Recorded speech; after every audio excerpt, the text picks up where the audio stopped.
तो इस एपिसोड की स्टार्टिंग में हमें वांग दिखाया जाता है जिसको उसकी मॉम कह रही होती है, वांग तुम्हें स्कूल के लिए देर हो रही है और तुम अभी तक क्या कर रहे हो। इधर वांग अंडरग्राउंड स्पिरिचुअल विंग्स बनाने की कोशिश कर रहा था और उसके हाथ में कुछ लकड़ी सा था। और इधर हमें फोर एम्बुलेंस फ्रैक्शन दिखाया जाता है जिसमें कि क्विंग जियाओ की फ़ोटो लगी हुई थी और हमें पता लगता है कि क्विंग जियाओ को कैद कर लिया गया है। और ये कैद करवाने वाला कोई और नहीं बल्कि हीरोज़ की टीम है। वो बंदा कहता है कि हमें जल्दी से उसको आज़ाद करवाना होगा। तीसरा बंदा कहता है कि हमारे मास्टर अब वे ऑफ हेवन को अचीव करने वाले हैं तो ये छोटे मोटे मसले वो खुद ही संभाल लेंगे। वो कहते हैं क्विंगी अब तुम्हें ही जाना पड़ेगा ये मसला हल करने के लिए। इधर हम देखते हैं कि इधर वॉन्ग की स्पोर्ट्सवीर फ्रॉगी टो को कह रही होती है, मास्टर तुम्हारे लिए अंडरग्राउंड प्लेग्राउंड डीमन प्लेग्राउंड बना रहे हैं जिसकी थीम तुम पर होगी और ये करने के लिए वो अंडरग्राउंड स्पिरिचुअल फेम्स भी बना रहे हैं। फ्रॉगी टो पहले तो हैरान होता है और कहता है कि ये कैसे पॉसिबल है। तो उसका स्पिरिट उसको बताते हैं कि मास्टर ने वे ऑफ हेवन से दो मटेरियल्स एक्सचेंज करवाए हैं, लेकिन फ्रॉगी टू कहता है लेकिन फिर भी ये हाथों से बनाना तो मुमकिन नहीं। और इधर हमें दिखाया जाता है कि फ्रॉगी टू और स्पिरिचुअल बेस्ड मतलब कि उसकी स्पिरिचुअल यार स्वॉर्ड जो है वो बात कर रहे थे। और इधर हमें दोबारा से प्रोफेसर वोंग दिखाए जाते हैं जो कि बच्चों को अंडरग्राउंड स्पिरिचुअल वेन्स के बारे में बता रहे थे। वो बताते हैं कि जैसा कि हमारा दौर स्पिरिचुअल कल्टीवेशन का दौर है और जिसकी वजह से अर्थ की क्रस्ट में स्पिरिचुअल वेन्स बन चुकी हैं जो कि हमारी ब्लड वेसल्स की तरह है। कुछ स्पिरिचुअल वेन्स मोटी हैं और कुछ स्पिरिचुअल वेन्स पतली हैं। जो मोटी स्पिरिचुअल वेन्स हैं वो काफ़ी ज़्यादा पावर रिलीज़ करने वाली हैं और जो पतली स्पिरिचुअल वेन हैं उनमें भी कुछ सुपर नेचुरल इम्पल्स होता है जिसकी वजह से हमारी जब वो फटती हैं तो हमारे स्पिरिचुअल इम्पल्सेस कमज़ोर हो जाते हैं। और जब कोई बच्चा क्लास में सो रहा होता है तो उसकी भी स्पिरिचुअल वेन्स कम या कमज़ोर हो जाती हैं। तभी चैंग पूछता है कि मास्टर क्या इसको कोई बनाने का कोई आर्टिफिशियल तरीका नहीं। तो प्रोफेसर कहते हैं कि इसको बनाने का आर्टिफिशियल तरीका हो भी सही तो फिर ह्यूमंस के लिए वो बनाना मुमकिन नहीं है।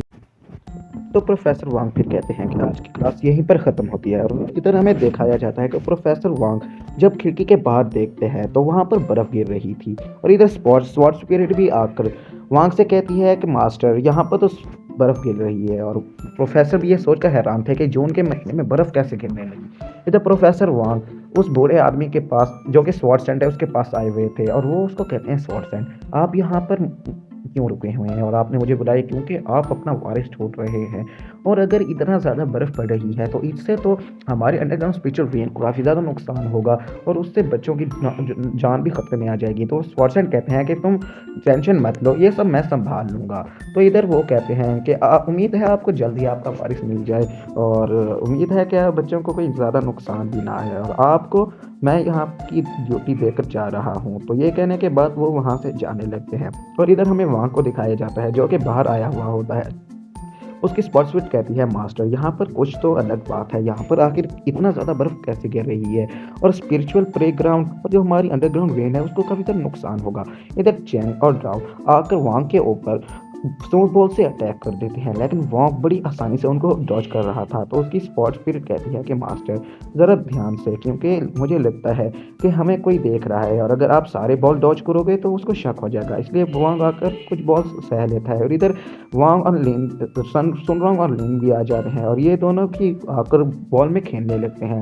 तो स्पॉट स्पिरिट कहती है कि मास्टर प्ले ग्राउंड, तो वो कहता है कि टेंशन मत लो अभी देर है, ये सब बर्फ़ में खेल रहे होते हैं और इधर अपनी स्वॉर्ड्स का भी इस्तेमाल कर रहे होते हैं। लेकिन वहाँ पर सर्दी पड़ने लगती है जिसकी वजह से वो सब वापस अंदर जाने लगते हैं। इधर टीचर पैन बोलती हैं कि प्रोफेसर वांग क्या अंडरग्राउंड स्पिरिचुअल वेन को कुछ हुआ है। तो वो कहते हैं कि तुम टेंशन मत लो, वहाँ यहाँ पर वैसे भी स्वॉर्डसेंट हैं पड़े और वो उन्होंने कहा है कि वो सब कुछ संभाल लेंगे। और वो कहते हैं कि ये लो तुम चाय पियो।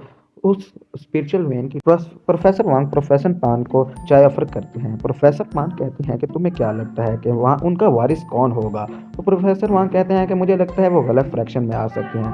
प्रोफेसर पैन कहती हैं कि शायद सुनरोंग उनकी वारिस बन सकती है। तो प्रोफेसर वांग कहते हैं कि मुझे नहीं लगता और हो भी सकता है। इधर चैंग और उसके साथी सभी लोग अपने क्लासरूम में जा रहे थे लेकिन चैंग का हाथ जम चुका था। अंदर से आवाज़ आती है कि दरवाजे को हाथ मत लगाना, ये जमा रहा है। और इधर एक जूनियर की ज़बान भी जल गई थी, मतलब जम गई थी। तो वो कहते हैं कि सीनियर आपको हमारी मदद करनी होगी। वो दरवाज़ा तोड़ने की कोशिश करता है लेकिन उसको डोर रोक देता है और कहता है कि तुम रुक जाओ।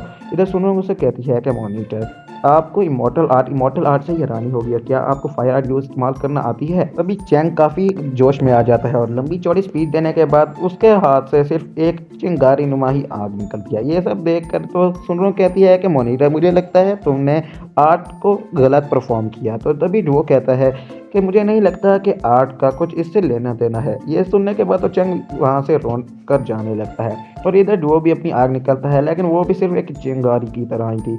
ये देखने के बाद तो चैंग उसका काफ़ी मजाक उड़ाता है, और इधर सुनरोंग और लिंग भी आग निकालती हैं, लेकिन उनकी आग भी बिल्कुल चिंगारी की तरह थी। तभी सुनरोंग कहती है, गाइस तुम्हें नहीं लगता कि यहाँ पर स्पिरिचुअल विंड काफ़ी पतली हो चुकी है? लिंग कहती है, हाँ मुझे ऐसा ही लग रहा है। सुनरोंग कहती है कि वान लिंग जल्दी करो, तुम क्या कर रहे हो और इतना टाइम क्यों लगा रहे हो? इधर डुओ भी कुछ कहने लगता है, और वो सोच रहे होते हैं कि ऐसा कैसे पॉसिबल है, लेकिन तभी वहाँ पर लिंग को बहुत ज़्यादा सर्दी लगने लग जाती है। सुनरोंग सोचती है कि ये बटरफ्लाई रेस की है, जिसकी वजह से इसको काफ़ी ज़्यादा सर्दी लग रही है, और चैंग अपनी जैकेट उतार कर लिंग को पहनाने लगता है। इधर हमें जिंगी को दिखाया जाता है, जो कि 4 एम्बलम्स का मेंबर है। उसकी वजह से यहाँ पर बर्फबारी गिर रही थी और सर्दी बहुत ज़्यादा पड़ रही थी। इधर स्पॉट स्पिरिट आकर सुनरोंग को कहती है कि रुक जाओ मास्टर, थोड़ी सी तैयारी कर रहे हैं। इधर यहाँ पर ये जिंदगी कह रहा होता है कि मैं इस फ्रैक्शन को तबाह कर दूंगा, लेकिन वहाँ पर तभी वांगलिंग चल कर आने लगता है। वो कहता है कि ये तो छोटा सा बच्चा है, और ये क्या करेगा, और ये इतना पावरफुल भी नहीं, और ये फिर जमा कैसे नहीं। लेकिन वांगलिंग तभी उसकी स्वॉर्ड उखाड़ कर फेंक देता है।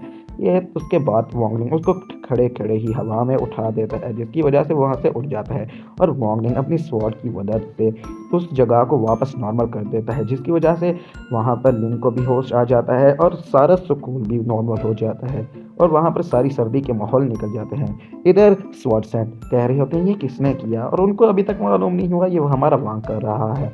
इधर मास्टर जी और बाकी सभी लोग इंटरव्यू दे रहे होते हैं, लेकिन तभी वहाँ पर जिंगी आ जाता है, और सभी कहने लगते हैं ये तो जिंग ही है जो कि 4 एम्बलम का मेंबर है, क्या ये आपका प्लान था? तो ये सब सोचने के बाद वो कहते हैं हाँ ये सब मेरा ही प्लान था, और मैंने ही ये सब काम किया था। और इसके बाद ये एपिसोड यहीं पर एंड हो जाता है। तो उम्मीद है आपको ये सीरीज़ पसंद आ रही होंगी, और अगर सीरीज़ पसंद आ रही हो तो चैनल को सब्सक्राइब करना, वीडियो को लाइक कर लेना। और आजकल थोड़े से व्यूज़ डाउन आ रहे हैं, तो भाई क्या कर रहे हो, कोई लाइक शाइक करो, शेयर वगैरह करो, ताकि व्यूज़ बढ़ें, और ताकि मैं आपके लिए ऐसे ही मज़ेदार वीडियोज़ लेकर आता रहूँ। तो इंशाल्लाह आपसे मिलेंगे नेक्स्ट एपिसोड में।